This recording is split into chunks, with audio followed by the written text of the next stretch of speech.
آپ صلی اللہ علیہ وسلم کی زندگی تمام بنی نوع انسان کے لیے ایک عالمگیر پیغام کی حیثیت رکھتی ہے، جس کی گواہی خود حضرت عیسیٰ علیہ السلام بھی دیتے ہیں۔ انہوں نے خود اپنی مقدس کتاب میں نبی کریم صلی اللہ علیہ وسلم کی تشریف آوری اور آپ صلی اللہ علیہ وسلم کی نشانیوں سے متعلق تفصیل سے اپنی امت کو بتایا۔ شاعر کہتے ہیں، اے بادل، اگر تجھے بھی اپنی چمک دمک پر بڑا فخر ہے، بڑا زعم ہے، اپنے حسن پر بڑا ناز ہے، تو وہ کہتے ہیں کہ ذرا تم آپ صلی اللہ علیہ وسلم کے سفید آبدار موتیوں جیسے دانتوں کو دیکھ، تجھے علم ہوگا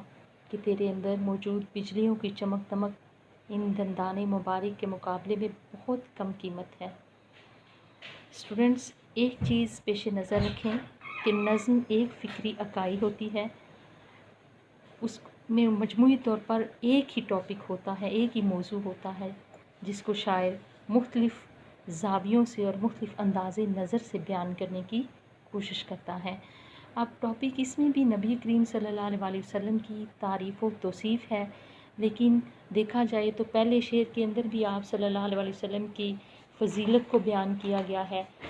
اور دوسرے میں اگر دیکھا جائے تو اس میں بتایا گیا کہ آپ رحمت للعالمین ہیں، دنیا میں رحمت دو جہاں اور کون ہے، جس کی نہیں نظیر وہ تنہا تم ہی تو ہو۔ تیسرے میں دیکھا جائے تو آپ صلی اللہ علیہ وسلم کے منہ سر قبلہ کو گھیرے ہوئے کالا، یعنی کالے بادلوں کے ساتھ تشبیہ دیتے ہوئے آپ صلی اللہ علیہ وسلم کے بالوں کے حسن کو بیان کیا گیا ہے۔ اور چوتھے شعر میں دیکھیں تو حضرت عیسیٰ علیہ السلام، یعنی جتنے بھی سابقہ انبیاء آئے ان سب نے آخری نبی حضرت محمد مصطفیٰ صلی اللہ علیہ وآلہ وسلم کی آمد کے بارے میں پیش گوئی کی اور اپنی اپنی امتوں کو بتایا کہ اس طرح سے آخری نبی آئے گا، یہ اس کے فضائل ہوں گے، یہ اس کے معجزات ہوں گے، اتنا وہ خوبصورت ہوگا، یعنی ایک ایک بات انہوں نے تفصیل کے ساتھ بیان کی۔ اس کے بعد ہے پانچویں شعر کے اندر انصاف کے تقاضوں کو شاعر کہتا ہے کہ پورا کرتے ہوئے، غیر جانبداری کا مظاہرہ کرتے ہوئے کس کو مخاطب کر رہا ہے؟ بادل کو مخاطب کر رہا ہے کہ بادل جب چمکتا ہے تو اس کی بجلی جو ہے وہ مطلب بہت آنکھوں کو چندھا دیتی ہے، اس کی چمک، اس کی زرق برق۔ تو اس کو وہ کہتے ہیں کہ تمہیں اگر اتنا ہی زعم ہے، اتنا ہی ناز اور فخر ہے اپنی چمک پہ، تو تم دیکھو نبی کریم صلی اللہ علیہ وسلم کے دندان شریف کو دیکھو، تو تمہیں خود انصاف کرنا کہ کون زیادہ زرق برق والا ہے، کون زیادہ چمک والا ہے۔ تو قلم بھی تو، لوح بھی تو، قلم بھی تو، تیرا وجود الکتاب، گنبد آبگینہ رنگ تیرے محیط میں حباب، عالم آب و خاک میں تیرے ظہور سے فروغ، ذرہ ریگ کو دیا تو نے طلوع آفتاب۔ جی اگلا شعر دیکھیں، تھا بندہ تار فرشتوں کا در اقدس پر، شب معراج میں تھا عرش معلی بادل۔ اب اس میں بھی نبی کریم صلی اللہ علیہ وآلہ وسلم کی ذات کی بلندی و رفعت کو بیان کیا جا رہا ہے، ان کے درجہ و مرتبے کو بیان کیا جا رہا ہے، اور شاعر کہتا ہے کہ شب معراج کو فرشتے قطار اندر قطار آپ صلی اللہ علیہ وآلہ وسلم کے در اقدس پر حاضری دینے کے لیے آتے رہے، اور بادل گویا آپ صلی اللہ علیہ وسلم کے در پر عرش معلی کی طرح سایہ فگن تھا۔ اس میں ایک تو واقعہ معراج کا ذکر کیا گیا، بتایا گیا کہ واقعہ معراج ایک حقیقت تھی، اور اس حوالے سے میں پہلے بتاتی ہوں کہ شب معراج جو ہے اس دور میں لوگوں کو یہ چیز حقیقت معلوم نہیں ہوتی تھی، کیونکہ ہوتا کیا ہے کہ کوئی بھی دین یا مذہب میٹا فزکس کو بیان کرتا ہے، مابعد الطبیات کے حوالے سے نظریات پیش کرتا ہے، اور پھر سائنس اس کی توجیہ پیش کرتی ہے۔ واقعہ معراج کی آج سائنس نے توجیہ پیش کر دی ہے کہ اگر خلا میں روشنی کی رفتار سے سفر کیا جائے تو وقت رک جاتا ہے۔ تو گویا اگلے شعر میں اسی بات کا ذکر ہو رہا ہے، آمد و رفت میں تھا ہم قدم برق ہوتا ہے طاق ماہر، براق وہ سواری جس پر آپ صلی اللہ علیہ وآلہ وسلم اللہ سے ملنے کے لیے گئے، یعنی واقعہ معراج کے لیے جس سواری کو آپ صلی اللہ علیہ وسلم نے استعمال کیا۔ مرغزار چمن عالم بالا بادل، مرغزار یعنی گلزار، چمن عالم بالا بادل، یعنی شاعر کہتا ہے کہ عالم بالا پر بادل یوں ہیں جیسے ایک مرغزار یا چمن کی مانند ہیں۔ اور وہ کہتے ہیں کہ سفر معراج پر جو براق آپ کے ساتھ تھا وہ اپنی تیز رفتاری میں بجلی کی مانند تھا، یعنی بہت تیز تھا۔ ہفت اقلیم میں اس دین کا بجایا ڈنکا، ہفت اقلیم یعنی کہ 7 زمینیں یا 7 سلطنتیں، مراد پوری دنیا، تھا تیری عام رسالت کا گرجتا بادل۔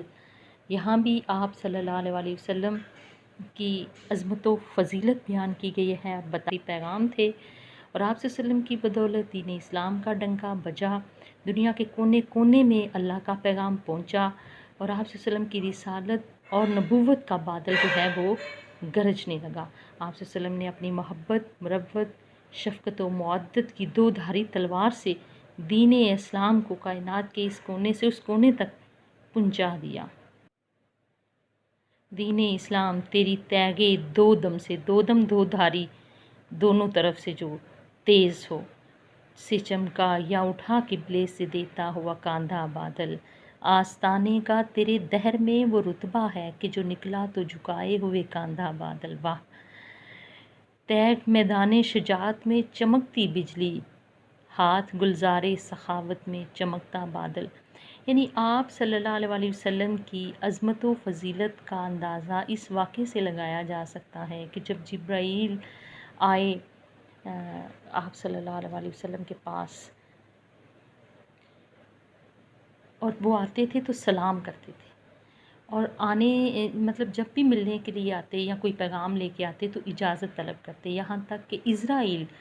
جب جان لینے کے لیے آئے تو انہوں نے بھی آ کر سب سے پہلے سلام کیا اور اجازت چاہی، کہا کہ اے اللہ کے نبی، میں نے آج تک کسی کو سلام نہیں کہا اور نہ ہی میں نے کسی سے اجازت مانگی ہے، تو اللہ تعالیٰ نے مجھے حکم دیا ہے کہ اگر آپ آنا چاہیں تو لے آنا، اور اگر رکنا چاہیں تو چھوڑ آنا، یہ آپ پہ منحصر ہے۔ آپ صلی اللہ علیہ وسلم نے اس وقت بھی کیا کیا؟ آپ صلی اللہ علیہ وسلم نے کہا مجھے وقت دو، میری امت کا کیا ہوگا؟ جبرائیل علیہ السلام پاس تھے، جبرائیل علیہ السلام کی طرف دیکھا، ان سے کہا کہ جاؤ اللہ کے پاس، اللہ سے پوچھو، بات کرو کہ میری امت کے ساتھ کیا معاملہ ہوگا۔ جبرائیل علیہ السلام گئے اور واپس پیغام لے کے آئے کہ اللہ فرماتے ہیں کہ انشاءاللہ آپ کی امت کے ساتھ اچھا سلوک ہوگا، ان کو معاف کیا جائے گا، آپ کو شفاعت کا حق دیا جائے گا۔ دیکھیں حالت نزا میں ایک شخص مطلب اس دنیا سے جانے والا ہے، اس نے اپنے بچوں کا، اپنی بیٹی کا، کسی اور کا نہیں سوچا بھی تو کس کا؟ امت کا۔ تو یہ تھی آپ صلی اللہ علیہ وسلم کی محبت، شفقت جو اپنی امت کے لیے تھی، جو شاید ہی کہیں اور اس کی کوئی مثال نظر آئے ہمیں اس دنیا میں۔ تو بات ہو رہی ہے آپ صلی اللہ علیہ وسلم کی عظمت و تکریم کی۔ اس سلسلے میں مسدس حالی سے نعتیہ اشعار علامہ محمد اقبال کو بہت پسند تھے اور وہ اکثر ان کو پڑھتے ہوئے رو پڑا کرتے تھے۔ وہ نبیوں میں رحمت لقب پانے والے، مرادیں غریبوں کی برلانے والے، مصیبت میں غیروں کے کام آنے والا، وہ اپنے پرائے کا غم کھانے والا، فقیروں کا ملجا، ضعیفوں کا ماوا، یتیموں کا والی، غلاموں کا مولا۔ یعنی آپ صلی اللہ علیہ وسلم کس طرح اپنی محبت سے، اور پھر آخری شعر کے اندر اگر جود و سخاوت کی بات ہو رہی ہے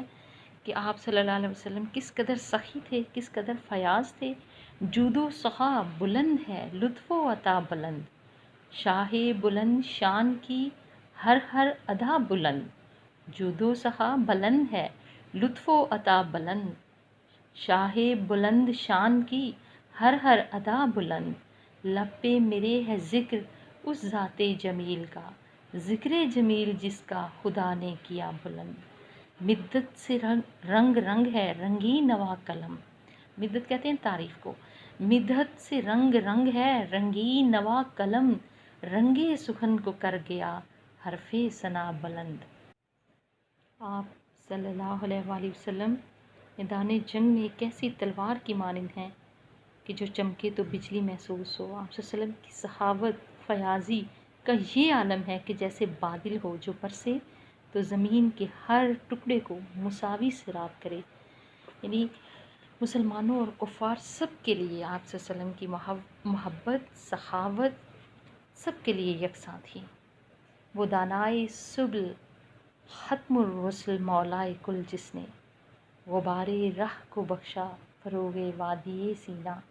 نگاہ عشق و مستی میں وہیں اول وہیں آخر، نگاہ عشق و مستی میں وہیں اول وہیں آخر، وہیں ظاہر وہیں باطن، وہیں یاسین وہیں طٰہٰ۔ بہت شکریہ۔